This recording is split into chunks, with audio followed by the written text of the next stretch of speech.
नमस्कार।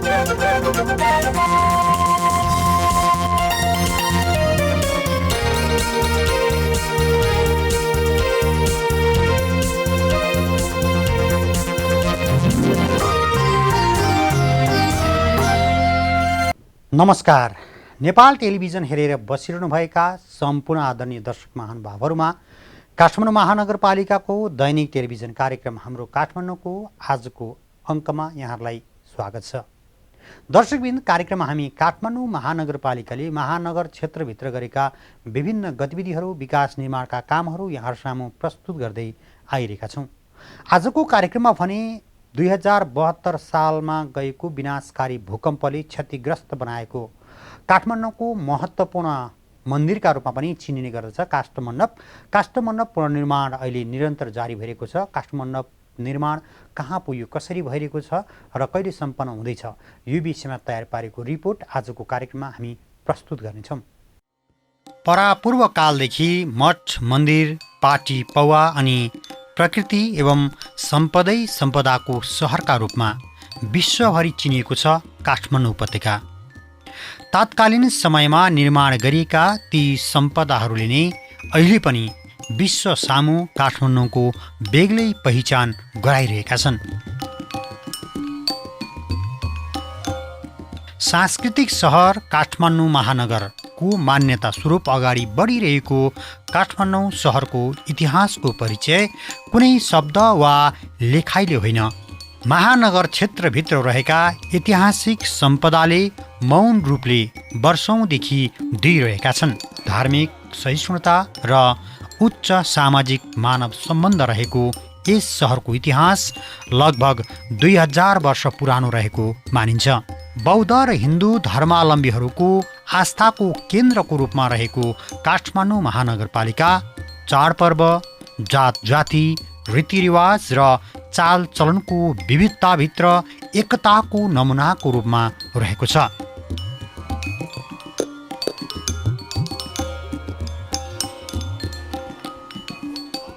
कला संस्कृतिको जीवन्त इतिहास तथा प्राचीन विशिष्ट शैलीको अनुपम निर्माणका कारण विश्वकै दर्शनीय स्थलहरूमध्येको एक सहरका रूपमा रहेको छ काठमाडौँ महानगर।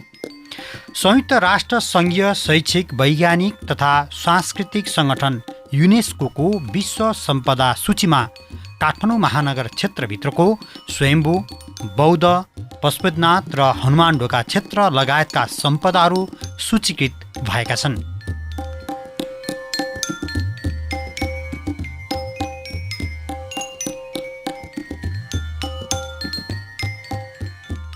विक्रम सम्वत 2072 साल वैशाख 12 गते गएको विनाशकारी भूकम्पले सम्पदा क्षेत्रमा अपूरणीय क्षति पुर्याएको थियो। धार्मिक, सांस्कृतिक, ऐतिहासिक महत्त्वसँगै वास्तुकलाको बेजोड नमुना मानिने काठमाडौँको बसन्तपुर दरबार क्षेत्रमा रहेको काष्ठमण्डप समेत विनाशकारी भूकम्पले पूर्ण रूपमा क्षति हुन पुगेको थियो।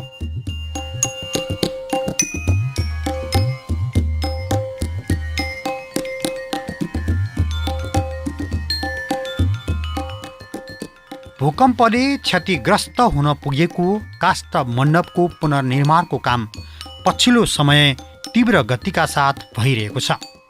काठमाडौँ महानगरपालिका, राष्ट्रिय पुनर्निर्माण प्राधिकरण र पुरातत्व विभागको रोहबरमा बागमती प्रदेशका सांसद समेत रहनुभएका राजेश साक्यको समय जगतमा गठित काष्ठमण्डप पुनर्निर्माण समितिले पुनर्निर्माणको काम गरिरहेको छ।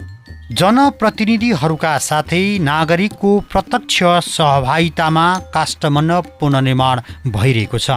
मरु गणेशसँगै रहेको काष्ठमण्डपको इतिहास हेर्दा ईसापूर्व 987 देखि 990 को बीचतिर राजा गुणकाम देवले स्थापना गरेका हुन् भन्ने कुरा उल्लेख गरेको पाइन्छ। केही वंशावलीहरूमा यसको निर्माण 7औं शताब्दी अर्थात् ईसापूर्व 1621 देखि 1641 तिर राजा लक्ष्मी नरसिंह मल्लले गरेका हुन् भन्ने पनि तथ्यहरू पाइन्छ। स्थापनाको ठोस प्रमाण नभेटे पनि काष्ठमण्डप वास्तुकलाको उत्कृष्ट नमुनाको रूपमा परिचित रहेको छ। काष्ठमण्डप निर्माण कार्य वास्तुकलाको दृष्टिकोणले मात्र नभई काठमाडौँ अनि समग्र नेपालकै इतिहासलाई नयाँ मोड दिएको भन्ने भनाइ छ। काष्ठमण्डपबाट नै काठमाडौँको नाम रहन गएको भन्ने पनि आम बुझाइ देखिन्छ। त्यस्तै मुलुकमा हालसम्म बनेका धर्मशाला र सत्तलहरूमध्ये यो सबैभन्दा ठुलो, भव्य र विशाल थियो। त्यसैले पनि यसका कला र मौलिकतालाई अबका दिनमा पनि मर्न दिन नहुने आम स्तरदेखि विज्ञहरूसम्मको जोड छ।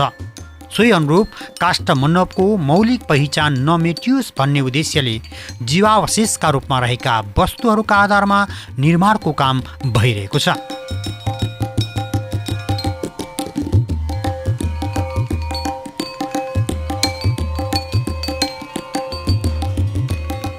नेपालमा प्राचीन सम्पदा मुख्यतः 5 वस्तुको मिश्रणबाट निर्माण भएका प्रशस्त प्रमाण भेटिन्छन्। ऐतिहासिक सम्पदाको पुनर्निर्माण गर्दा आधुनिक मेसिनको प्रयोग बिना नै जनशक्ति, परम्परागत सिप, विधि र सामग्रीबाट निर्माण गर्ने गरिन्छ। सोही बमोजिम काष्ठमण्डप पुनर्निर्माणको काम अगाडि बढिरहेको छ। काष्ठमण्डप पुनर्निर्माणमा प्राचीन कालमा प्रयोग गरिएको सामग्री र विधिको प्रयोग भइरहेको छ। माटो, इँटा, काठ, ढुङ्गा र दक्ष जनशक्तिको प्रयोगबाट काष्ठमण्डप पुनर्निर्माणको काम भइरहेको पुनर्निर्माण समितिका अध्यक्ष शाक्यको भनाइ छ। मेसिनरी प्रडक्टबाट नबनेकन आफ्नै प्रकृतिमा भएको सामानबाट बनेकोलाई हामी सम्पदा भन्छौँ होइन। एउटा हाम्रो सम्पदालाई अति महत्त्वपूर्ण एउटा माटो हो, एउटा इँटा हो, एउटा काठ हो, एउटा ढुङ्गा हो, एउटा हाम्रो श्रम हो। मुलुकै पहिचानसँग जोडिएको काष्ठमण्डपको निर्माण कार्यमा विभिन्न सरोकारवाला निकायको महत्त्वपूर्ण भूमिका रहेको छ। काठमाडौँ महानगरपालिका, राष्ट्रिय पुनर्निर्माण प्राधिकरण, पुरातत्व विभाग र काष्ठमण्डप पुनर्निर्माण समितिको सहकार्यमा काष्ठमण्डप पुनर्निर्माणको काम भइरहेको देखिन्छ। निर्माण र अभिलेखीकरण गर्ने जिम्मा काष्ठमण्डप पुनर्निर्माण समितिको रहेको छ भने निरीक्षण गर्ने काम पुरातत्व विभागको रहेको छ। सबैभन्दा महत्त्वपूर्ण आर्थिक पाटोको काम काठमाडौँ महानगरपालिकाले आफ्नो जिम्मामा लिएको छ। काठमाडौँ महानगरपालिकाले हालसम्म 3 चरणमा गरी 10.5 करोड रुपैयाँ काष्ठमण्डप पुनर्निर्माणका लागि समितिलाई हस्तान्तरण गरिसकेको समितिका अध्यक्ष राजेश शाक्यले जानकारी दिनुभयो। हामी सम्बन्धित एकअर्कासँग गर्नै पर्यो होइन। विशेष गरी काम गर्ने हामी जिम्मा काष्ठमण्डपको हो होइन। त्यसको आर्थिक व्यवस्थापनको जिम्मा महानगरपालिकाको हो होइन। त्यसको अभिलेखीकरण गर्ने पाटो पनि हाम्रै हो। त्यसको अब सुपरभिजन गर्ने जिम्मा हामीले पुरातत्वलाई दिएको छौँ होइन। पुरातत्व हामी तिनै पक्षले एकदम व्यवस्थित समन्वय गरेर काम अगाडि बढेको छ। काष्ठमण्डप पुनर्निर्माणका लागि हालसम्म 7,902 क्युफिट काठ महोत्तरी, मकवानपुर र कञ्चनपुर लगायतका क्षेत्रबाट ल्याइसकिएको छ। अझै 3 देखि 4,000 क्युफिट काठको आवश्यकता रहेको काष्ठमण्डप पुनर्निर्माण समितिको भनाइरहेको छ। 64 वर्ग मिटर क्षेत्रफलमा निर्माण भइरहेको काष्ठमण्डपको उचाइ 26.5 मिटरको रहनेछ। काष्ठमण्डप पुनर्निर्माणमा यस संरचनाको भग्नावशेषबाट सङ्कलित काठहरूको पनि प्रयोग गरिएको छ। काष्ठमण्डपका 4 मुख्य खम्बामध्ये एक खम्बा पुरानो नै प्रयोग गरेको छ। पुरानो काठ रेक्टोग्राफी टेस्ट गरेर मात्रै प्रयोग गर्ने गरेको काष्ठमण्डप पुनर्निर्माण समितिको भनाइरहेको छ।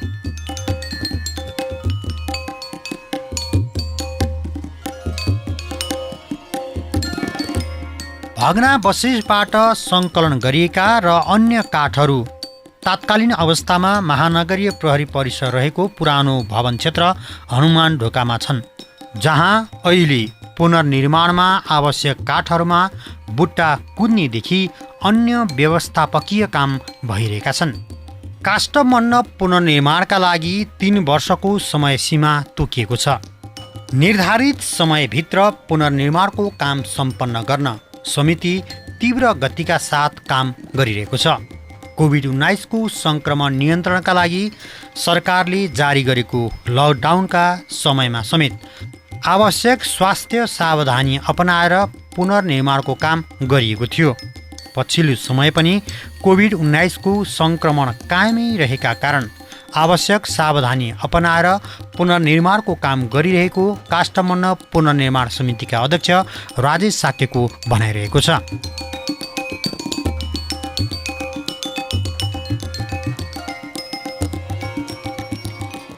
हामी त्यो सकाउनु पर्छ भन्ने मान्यता हो। त्यसकारण हामी कोरोनाको बिचमा पनि हामी काम गरेको कारण त्यही हो।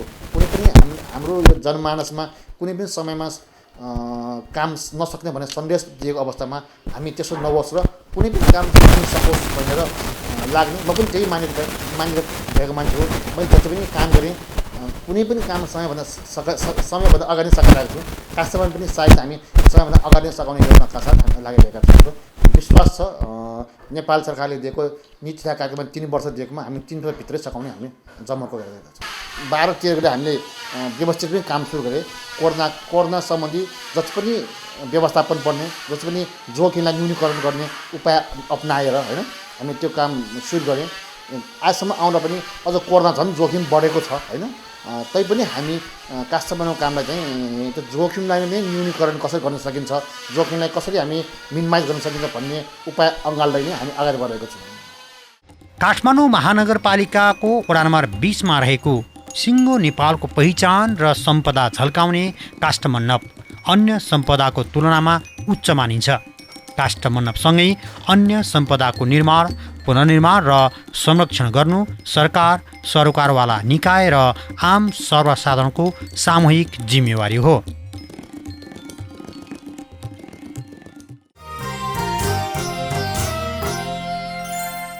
काठमाडौँ महानगरपालिकाले निषेधाज्ञा लागू भएपछि महानगर क्षेत्रभित्रका विभिन्न स्थानहरूमा डिसइन्फेक्सन स्प्रे छर्ने कामको सुरुवात गरेको छ।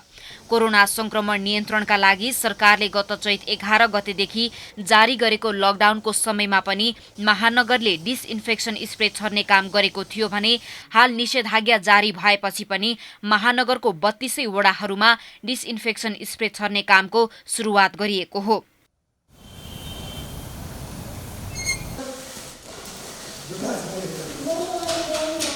काठमाडौँ महानगरपालिकाले पानीमा क्लोरिन मिसाई जेट मेसिनको प्रयोग गरी डिसइन्फेक्सन गरिरहेको छ। हालसम्म महानगरले मुख्य सडकहरू, महानगरको भित्री गल्लीहरूका साथै मुलुककै मुख्य प्रशासनिक केन्द्र सिंहदरबारमा पनि कीटनाशक औषधि छर्किने काम गरिसकेको छ। यसरी नागरिकको सुरक्षाका लागि महानगर निरन्तर लागि परेको महानगरको नगर प्रहरी प्रमुख धनपति सापकोटाले बताउनु भएको छ। खास गरी आम नागरिकहरूको सुरक्षाको निमित्त हामीले चाहिँ हरेक वडामा पुग्ने गरी यो कोरोना भाइरसलाई चाहिँ को प्रभावलाई न्यूनीकरण गर्नका निमित्त पानी छर्किने, पानीमा चाहिँ औषधि राखेर हरेक वडा क्षेत्रहरूमा भित्रभित्र गल्लीसम्म पुग्ने गरी पुर्याउने प्रयत्नमा हामी लागिरहेछौँ। एउटा अर्को नगरको सरसफाइका निमित्त हरेक दिन हामीले मानिस परिचालन गर्ने र सरसफाइमा विशेष जोड दिइरहेको अवस्था छ र ब्रुमरहरू पनि अहिले हाम्रो चाहिँ सडक पेटीहरूमा हामी सञ्चालन गरिरहेका छौँ र यी लगायतका महानगरको टोटल महानगर क्षेत्रभित्रको वडा कार्यालयहरूसँगको समन्वयमा चाहिँ अहिले नगर प्रहरी खटिरहेको अवस्था छ। पछिल्लो समय उपत्यकामा कोभिड-19 को संक्रमण बढ्दै गइरहेका बेला संक्रमण फैलिन नदिनका लागि उपत्यकाका 3वटै जिल्लामा भदौ 4 गतेदेखि 10 गतेसम्म निषेधाज्ञा जारी गरिएको छ। निषेधाज्ञा अवधिभर औषधि, खाद्यवस्तु तथा अन्य अत्यावश्यक उपभोग्य वस्तु र सेवा खरिदको काममा बाहेक कोही पनि व्यक्ति घरबाट बाहिर निस्कन पाउने छैनन्। यस्तो अवस्थामा महानगरले कोरोना संक्रमणको जोखिमलाई नियन्त्रण गर्न डिसइन्फेक्सन गर्ने काम निरन्तर रूपमा गरिरहेको छ।